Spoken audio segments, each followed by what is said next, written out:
In this video, I'm going to continue to do my cost planning here. And in order to do that, I actually need to go in and look at my model. What I've done is I've split the screen into three tiles where I've got the cost planner here, and I've got the takeoff manager down here, and I've got my 3D view up here. And right now I've isolated this foundation footing. So my plan is to simply break the foundations down into outer foundations and inner foundations. And these are the actual inner foundations. So they consist of a bottom part and a top part. Now, if I click the bottom part is already clicked here. If I hold my control key down and click here, I can I get my model back. But if I right click now, because both are selected, you can see this very weak pink color here. If I right click here and isolate, you can see the top part of the foundation is here too. And by clicking on here, obviously, I can bring in the count for the top and the bottom. So I've got the top and the bottom down here. So my plan is to simply break down my calculation now into foundations, walls, roof structure, windows and doors, etc. So that's what I'm going to do over here. And to identify them, I'm just going to click on here and right click and isolate so I can see what I'm actually measuring. And then afterwards I can pull this measurement in. For example, right now here I'm looking at the top part of the foundation. So I'm looking for the length here, the 17.8. I've marked it here. I'm going to click on here and drag it in and put it here on the top part. And as I do that, you can see the 17.8 running meters has come in there. I could do something similar to the bottom part. The bottom part is here. If I click on it and isolate it and then open it up here, you can see the count down here. We're talking about the count of the actual foundation here. As this is going to be concrete, I think I'm going to use the gross volume here of 1.4 cubic meters. So I'm just going to drag that in and drop it there. So now I've got my 1.4 cubic meters in there, and that should really do it. You can see the units here, units of measurement. And I continue to do this with everything in this model. And as I said, to identify them, I click on them. And for example, this one I think is battens and so on, woodwork. So if I isolate there, you can see I can see the battens, and I can also see if I click on here the count for those battens. And I'll be looking for length here in this case.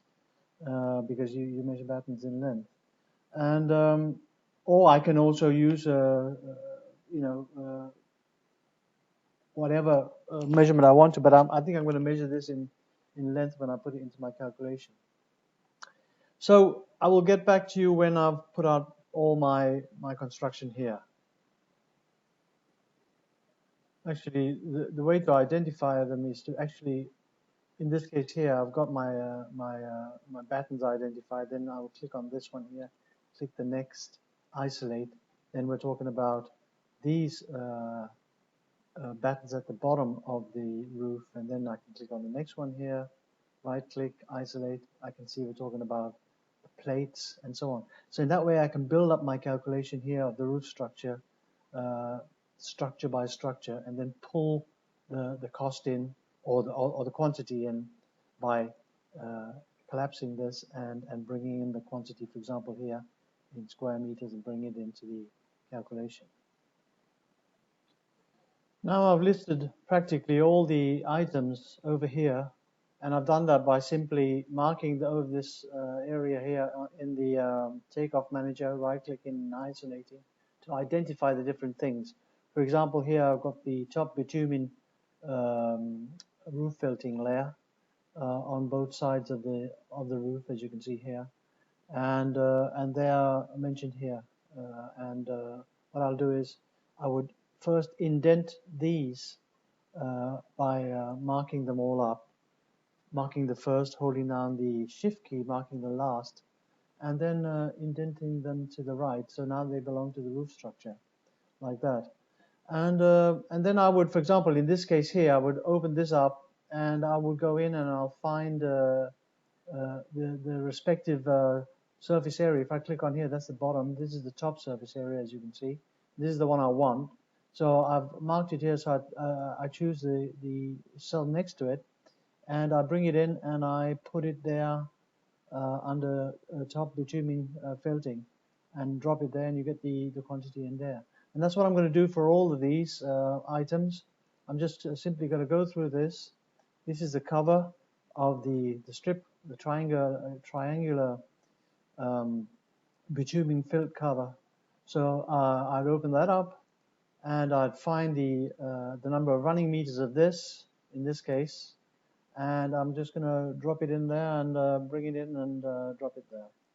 And this I will do all the way up until I get my whole roof quantities, all the roof quantities in. Here's an interesting one. This is called the counter insulation, and I'm just going to isolate it for a minute. This is the insulation under the actually at the ceiling level, between the battens for the ceiling mounting, approximately spaced at 50 to 60 millimeters apart. This is part of the ceiling insulation. This should be actually yellow in color, but it was not. The color was not changed in the model, therefore it's now gray. So this is a square meterage of insulation, 50 millimeter insulation. So it's this one that needs to be brought up. So we're going to pull this up, and we're going to drop it here at counter insulation for ceiling. And that was just an example of how to break down the roof. Then we have the roof insulation as well. And if you click on that here and right click and isolate it, you can see the insulation. This is on top. This is the insulation on top of the roof. There's two layers of 120 millimeter insulation, as you could probably see here. One layer down here at the bottom, just here, and the other layer going across.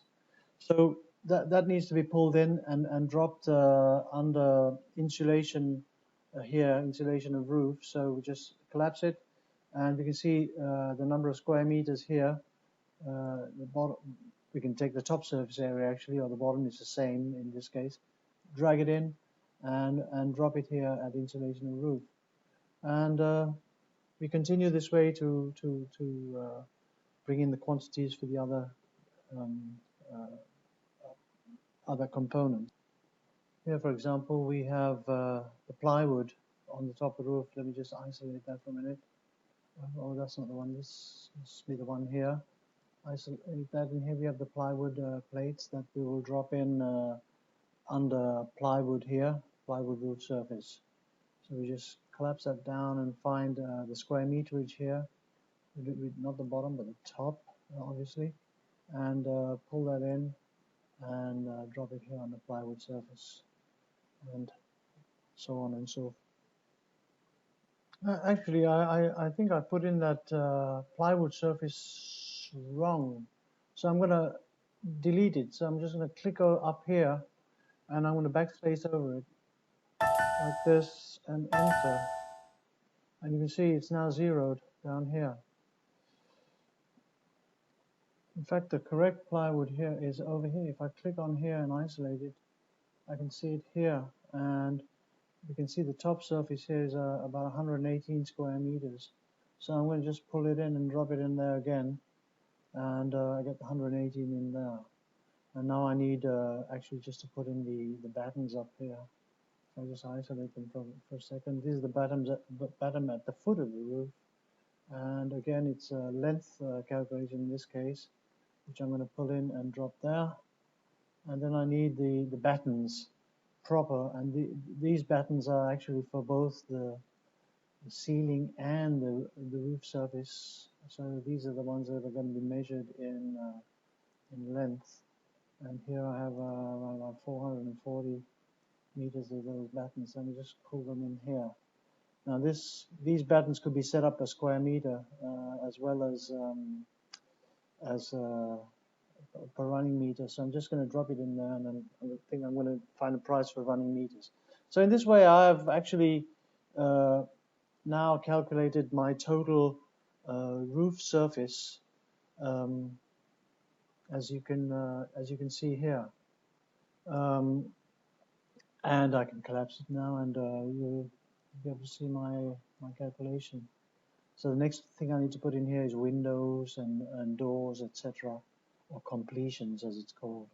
And then I also need the gable actually here in the roof. So I'm just going to put a new item here called roof gable, and find the roof gable. This needs to be indented here underneath the roof. So I'm just going to go in there and click it in there. Now it's there. And then I need to find my roof gable somewhere in my takeoff, and see if I can just identify it. And it's over here. So you can see it's colored up there on both sides. And this is a square meterage I'm looking for. So here I'm just going to click down here, and you can see that, there's a count here. It says two roof gables. So that's the only count I've got, because this is drawn as one object in a generic object. So it's not counting square meters, but it's counting per gable. So I'm going to have to find a price per gable. So right now what I'm going to do is I'm going to click it here, and I'm going to bring it in here and drop it in here, and remember that it's 2 gables. The cost of each gable I will put into my calculation. So that's one of the things you have to be careful with when you're doing your model, that you actually draw things as you wish them to turn out in your calculation. I've got completions here, outer wall completions, i.e. windows and doors in the outer walls, and inner wall completions, i.e. doors in the inner walls. So I need to put these under completions. I mark them up and I indent them. As you can see here now, I've got them both here under completions. And then I need to insert a new row. I'm going to add this new row here, and this is going to be called doors for the inner walls. And I'm just going to indent that so it belongs to sorry, I should have done, that's the wrong one. I'm just going to delete that again. It's this one here. I'm going to put doors, and I'm going to indent that under, and indent it again under inner completions. And here I need to put in an extra row, and here I'm going to call it windows, and I'll put another extra one in here, add a row, and call it outer doors. And then I'm going to make sure that they're both marked by holding the control key down and indenting them so that they belong to the outer wall completions. I obviously also need a floor construction here, because that is also part of the structure of the building. And then I could continue to break this down into further detail, but I'm going to stop at this point when I've done the floor construction. Perhaps I would write floor in wet room, i.e. bathroom, and floor in other rooms.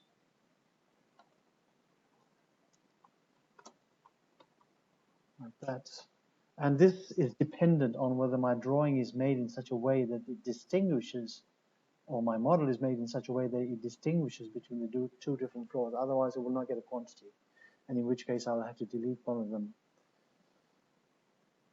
And now I will just indent these two under floor construction. So I now have my floor construction here, and I will try and find them here in my takeoff manager, so that I can bring in the quantities to the respective calculation over here.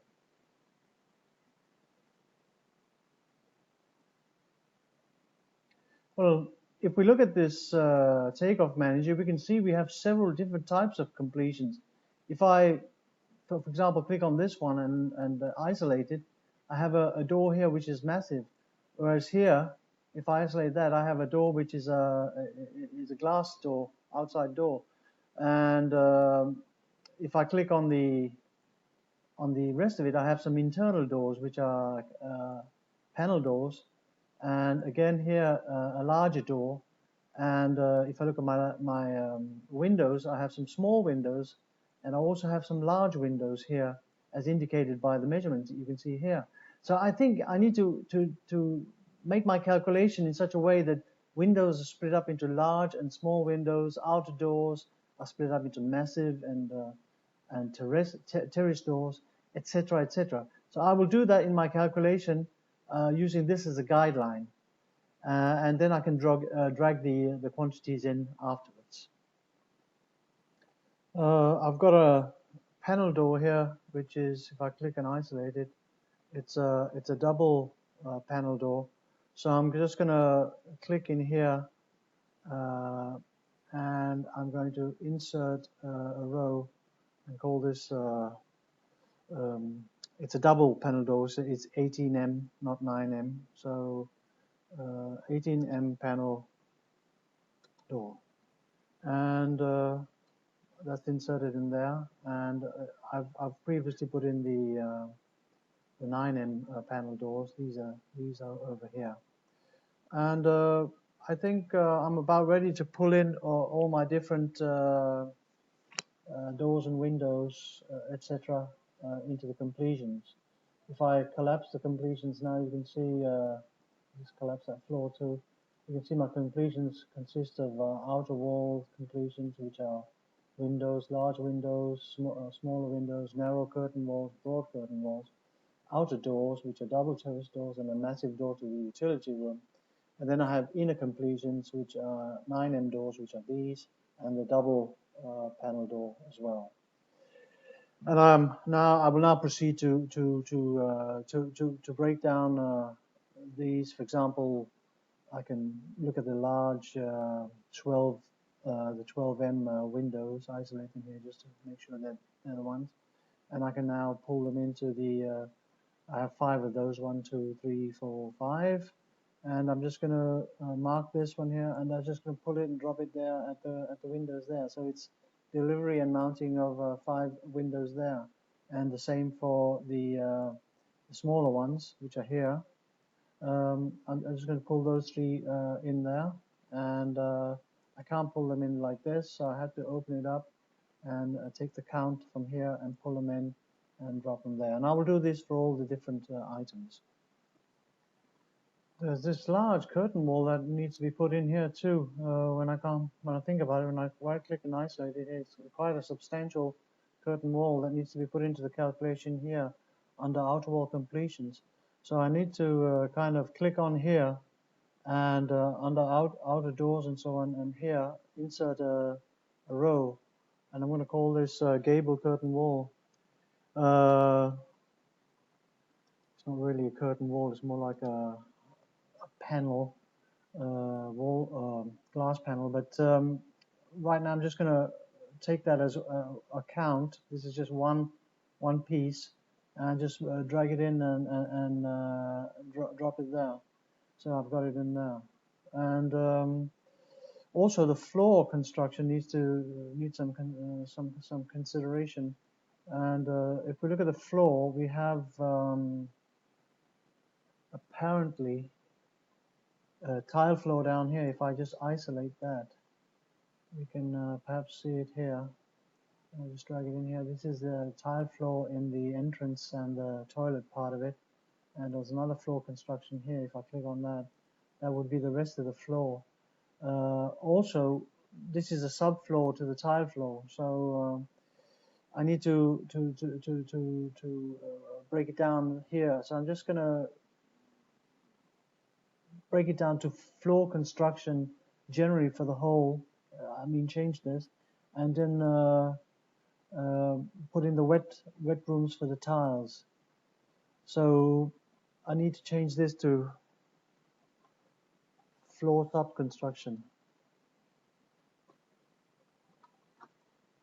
and I'm going to use this particular item here as the square meterage for that. So I'm just going to look at the square meterage there, which is it's not the edge parameter, it must be the net top surface area I'm looking for here. You can see that's colored up now. And I'm going to drag that in and I'm going to drop it there.